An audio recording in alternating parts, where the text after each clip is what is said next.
Now, I know the 360 is very specific, the 360 deal that is prevalent today in music and all over. Was there a version of the 360 deal back in the 80s? I know you just gave us some examples, but were those was there more specifically something like a 360 deal back then? Not, it wasn't called a 360 deal, but one of the contracts the company tried to give me after I left Michel'le, it had a basic contract with addendums that went through the contract through the alphabet like 5 times, 3 times. I was on double G, double Q or some shit. And one of the clauses in the contract, if I had a outside job, okay, I still owe the manager 10%. If I got a job on fries at McDonald's, I had to pay this dude. No bullshit. Anything I did, gigs,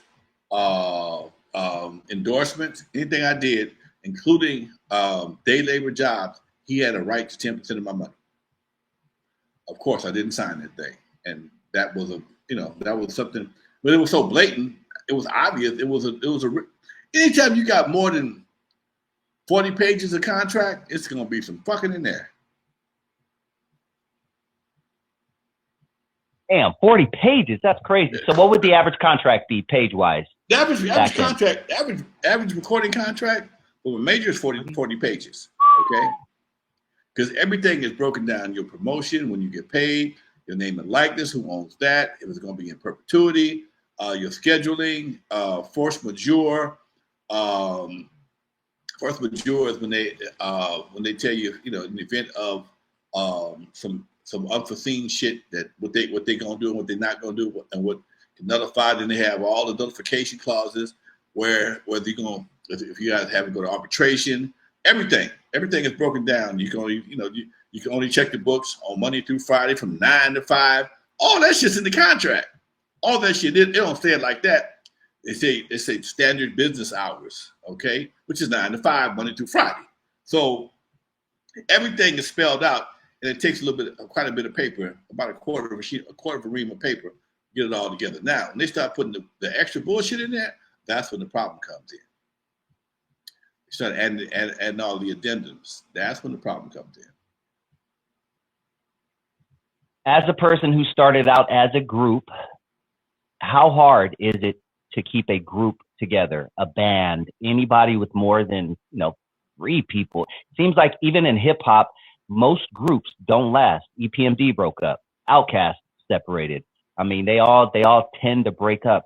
How hard is it to keep a group together? Impossible. You came together because money and talent. Once the money come in, y'all going your separate ways.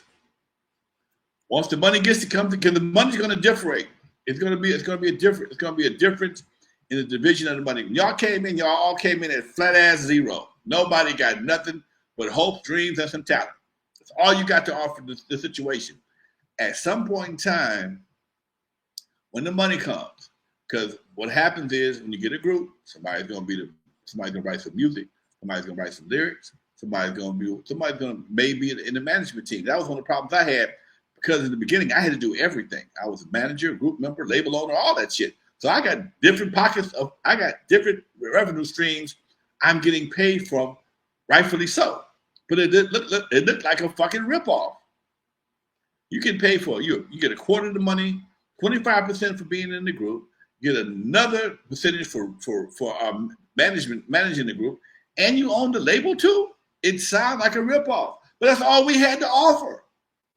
And until somebody on the outside sees that, they don't understand. Ain't nobody had no money. I'm the only one that has some money. I had to finance the label. I had to do everything. So somebody on the outside, man, do he get all the damn money? They don't understand. He takes all the damn risks. If a record company takes the risk, they're gonna get their cut. The manager comes in, it's gonna be 20% off the top. So simple as that. So no matter whether you're not as an artist, you're not gonna keep it.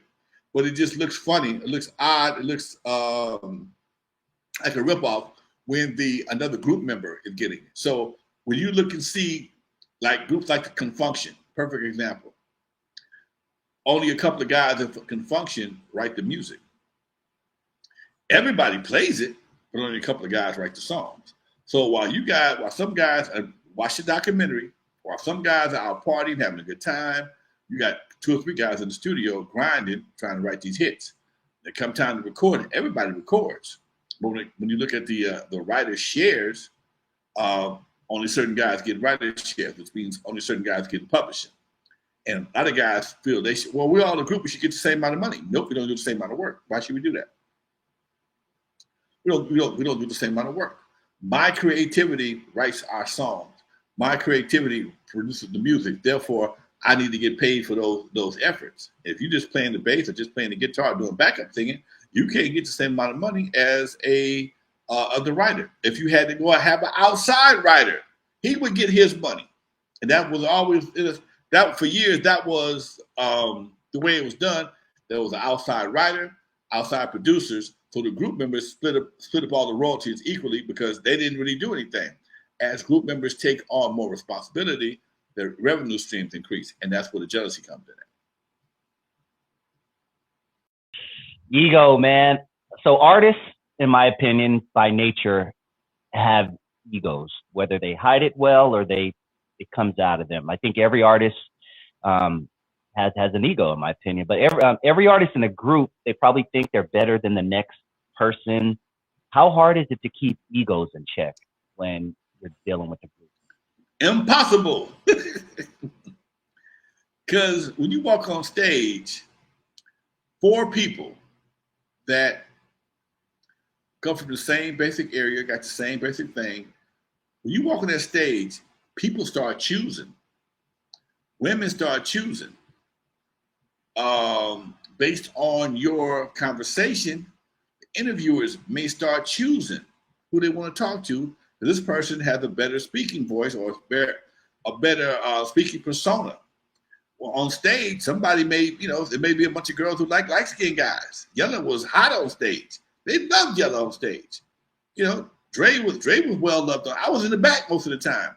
I had my group members as my fans as well, but I was never a focus on stage. Dre would scratch. Yella would be out front. He'd be running the keyboards, whatever. He'd be the hype man in the beginning of the show. So when he comes out, we all come out doing our steps or whatever. Shit, he already got the crowd wrapped up. Plus, he done passed out a bunch of albums. We'd always have albums thrown by the audience. We do all that kind of shit. So yeah, he would get a lot of attention. Dre's name was on the record, and it looked like some of us were just band members. And that can go to somebody's head.